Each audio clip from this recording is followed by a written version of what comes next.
Halo sobat, salam jumpa lagi.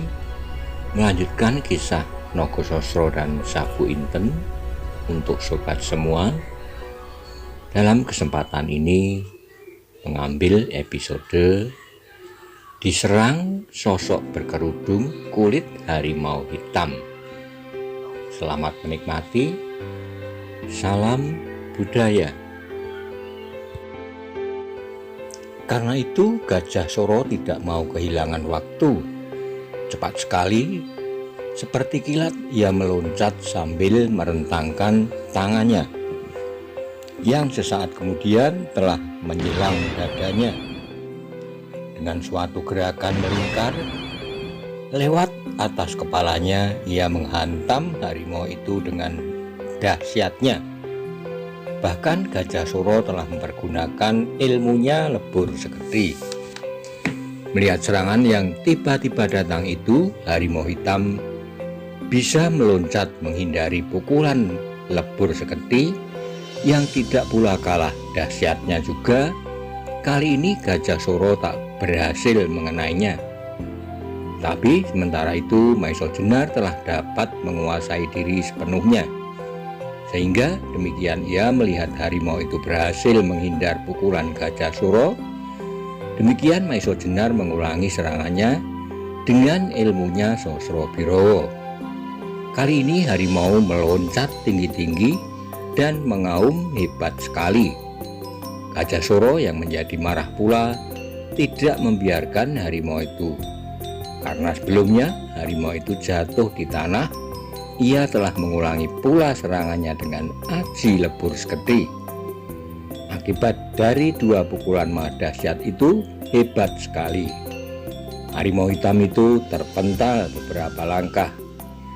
Tetapi alangkah terkejut mereka berdua ketika Gajah Soro dan Maiso Jenar menyaksikan harimau itu jatuh berguling-guling dan kemudian menggeliat.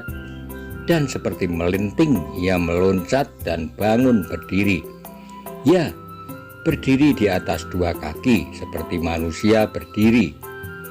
Akhirnya barulah Gajah Soro dan Maiso Jenar sempat menyaksikan bahwa yang berdiri di hadapannya sama sekali bukanlah seekor harimau hitam, tapi benar-benar seorang manusia yang berkerudung kulit harimau berwarna hitam. Karena itu darah mereka bergolak hebat. Manusia itu yang berdiri di hadapannya pasti bukan manusia biasa, sebab ia telah dapat membebaskan dirinya dari akibat pukulan-pukulan lebur seketi dan sekaligus Sosro Birowo. Orang yang berkerudung kulit harimau hitam itu berdiri dengan angkuhnya. Tubuhnya gagah besar melampaui ukuran orang biasa. Jambang dan janggutnya tidaklah begitu lebat, tetapi hampir memenuhi seluruh mukanya. Matanya tampak bercahaya di dalam gelap, benar-benar seperti mata seekor harimau. Dalam cahaya bintang yang samar-samar, Maiso Jenar dan Gajah Soro yang berpandangan tajam itu dapat menyaksikan bahwa wajah orang itu pastilah bengis dan kejam. Sebentar kemudian terdengarlah ia menggeram perlahan-lahan. Lalu terdengarlah suaranya dalam sekali. Pukulan kalian luar biasa dahsyatnya. Terasa betapa sakit dan nyerinya. Karena itu kau telah berbuat kesalahan dalam dua hal. Mengambil kedua pusaka itu dan menyakiti tubuhku. Akibatnya adalah dua hal pula. Kembalikan keris itu dan aku akan membalas pukulan kalian. Kalau kalian mati karena pukulanku, bukanlah salahku. Mendengar kata-kata itu, Gajah Soro dan Maiso Jenar menjadi gemetar karena marah. Biarpun orang itu tidak dapat dibunuhnya karena kesaktian andalan mereka yang terakhir, tetapi mereka bukanlah anak-anak kecil yang harus menerima saja hukuman dari orang tuanya. Karena itu Gajah Soro dan Maiso Jenar segera menyiagakan diri untuk bersama-sama menghadapi bahaya yang besar dan untuk taruhan yang besar pula, yaitu kedua keris pusaka Demak dan nyawa mereka. Menurut pertimbangan Gajah Suro dan Maiso Jenar, tidaklah mereka bersalah apabila mereka terpaksa menggunakan keris-keris yang sedang mereka pertahankan mati-matian itu. Karena itu, tangan Maiso Jenar dan Gajah Suro segera melekat pada ukiran keris yang mereka bawa masing-masing. Melihat gelagat itu, orang yang berkerudung kulit harimau itu berdesis, kalian akan mempergunakan Kyai Nogososro dan Sabu Inten itu untuk melawan aku. Bagus, memang tak seorang pun di dunia ini yang akan dapat tetap hidup meskipun hanya tergores seujung rambut saja. Tetapi aku harus meyakinkan kalian bahwa kalian tak akan dapat menyentuh tubuhku dengan kedua pusaka itu. Habis mengucapkan kata-kata itu, orang itu segera bersiap untuk menyerang Gajah Suro dan Maiso Jenar. Bagaimanapun beraninya Gajah Suro dan Maiso Jenar, hati mereka bergetar juga. Bergetar karena menghadapi bahaya yang mungkin akan dapat menggagalkan tugas mereka untuk menyelamatkan Kyai Nogososro dan Sabu Inten. Sejenak kemudian, seperti angin menyambar, orang itu mulai dengan serangannya. Alangkah dahsyatnya, Gajah Suro dan Maiso Jenar segera melancarkan diri, dan tak ada pilihan lain kecuali mencabut kedua pusaka yang mereka bawa, yang kemudian sejenak diungkulkan di atas kepala masing-masing. Kyai Nogososro berbentuk seekor naga bersisik emas yang memancarkan cahaya kuning menyilaukan, sedang Kyai Sabu Inten yang berluk 11 tampak berkilat-kilat memancarkan cahaya yang kebiru-biruan. Gajah Suro dan Maiso Jenar meskipun tidak dapat menyamai kecepatan gerak lawannya, tetapi mereka bukan pula anak-anak ingusan. Apalagi di tangan mereka sekarang bercahaya pusaka yang tiada tandanya. Karena itu, orang yang berkerudung kulit harimau itu pun tidak berani merendahkan. Segera mereka bertiga terlibat dalam satu pertempuran yang luar biasa hebatnya. Tampaklah sebuah bayangan hitam menyelinap, menyusup, dan kemudian meloncati gumpalan-gumpalan cahaya kuning yang silau dan cahaya biru yang gemerlapan. Itulah cahaya dari kedua pusaka itu di tangan orang-orang yang hampir sempurna oleh senjata. Tetapi ternyata apa yang dikatakan orang itu benar-benar terjadi. Maiso Jenar dan Gajah Suro yang sudah bekerja mati-matian sama sekali tak berhasil menyentuh kulit lawannya dengan senjata-senjatanya. Hanya untunglah bahwa karena kedua pusaka itu pula, lawan mereka belum juga berhasil mengenai tubuh mereka. Kalau saja Gajah Suro atau Maiso Jenar sampai tersinggung oleh tangan hantu itu, pastilah kulit mereka akan robek. Akhirnya, ketika pertempuran itu sudah berlangsung beberapa saat dan masih saja Gajah Suro dan Maiso Jenar memberikan perlawanan yang sengit, orang yang berkerudung kulit harimau itu tidak sabar lagi. Ia meloncat beberapa langkah ke belakang dan dengan gerak yang menakutkan, ia menggetarkan tubuhnya sambil mengaum mengerikan. Sesaat kemudian, ia telah siap untuk mengadakan serangan-serangan terakhir yang mematikan. Meskipun Gajah Suro dan Maiso Jenar tidak mengerti arti gerakan-gerakan itu, mereka yakin bahwa saat yang menentukan segera akan tiba. Gajah Suro dan Maiso Jenar pun segera mempersiapkan diri.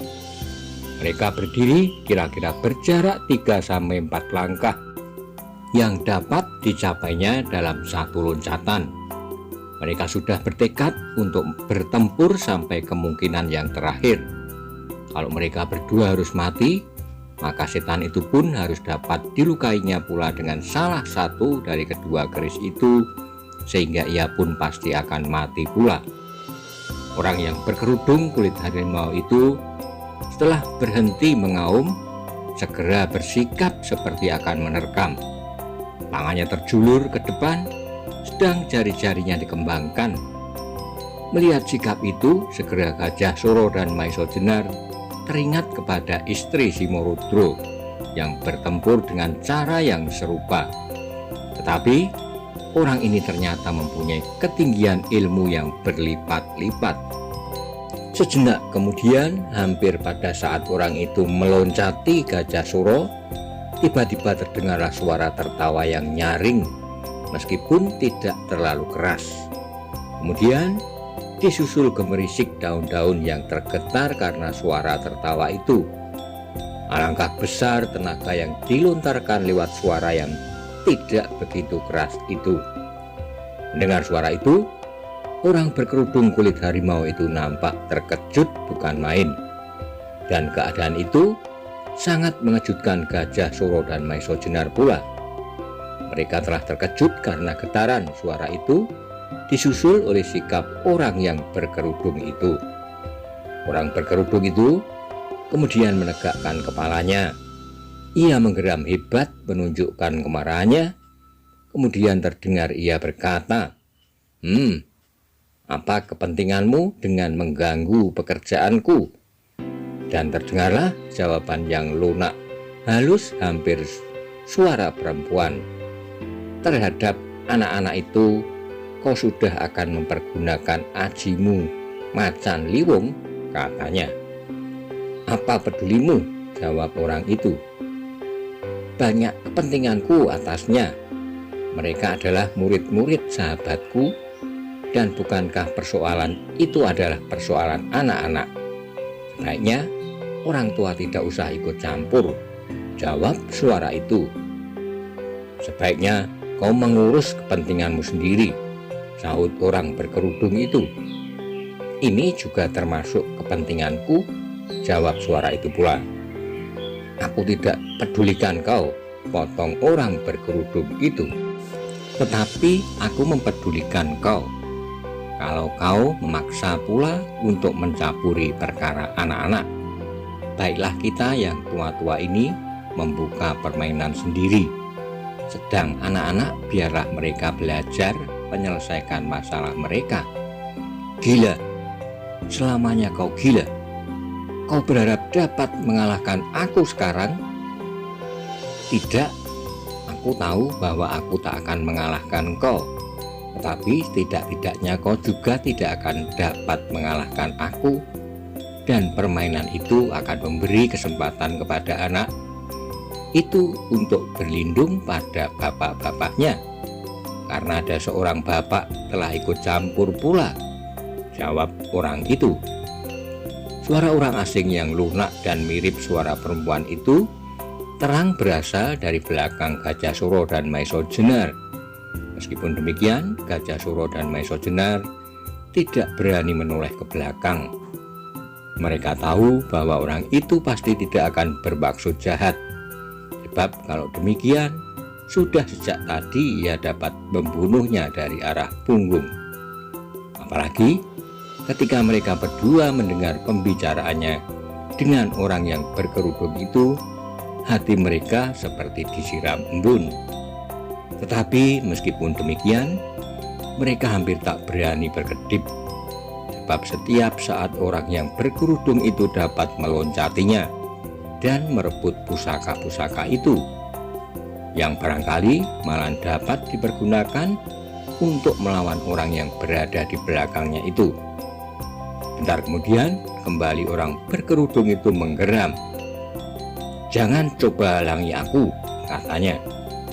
Sudah itu terjadilah suatu hal di luar daya pengamatan Gajah Suro dan Maesha Jenar. Meskipun mereka berdua termasuk orang-orang yang disegani karena kesaktiannya, tetapi mereka sama sekali tidak dapat menangkap gerakan orang berkerudung itu. Apa yang dilihatnya hanya seperti pancaran kilat yang membelah langit, sedemikian tiba-tiba dan berlangsung cepat sekali. Orang berkerudung itu tahu-tahu rasanya sudah melekat di pelupuk mata Gajah Suro. Kemudian segera disusul dengan peristiwa yang sama cepatnya.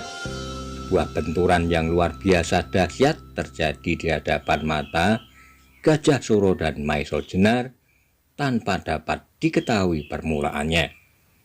Apa yang mereka ketahui kemudian adalah orang berkerudung itu telah berdiri berhadap-hadapan dengan seorang yang berperawakan kecil. Sikapnya pun mirip dengan suaranya. Sama sekali tidak gagah dan garang, tetapi justru mirip sikap seorang perempuan.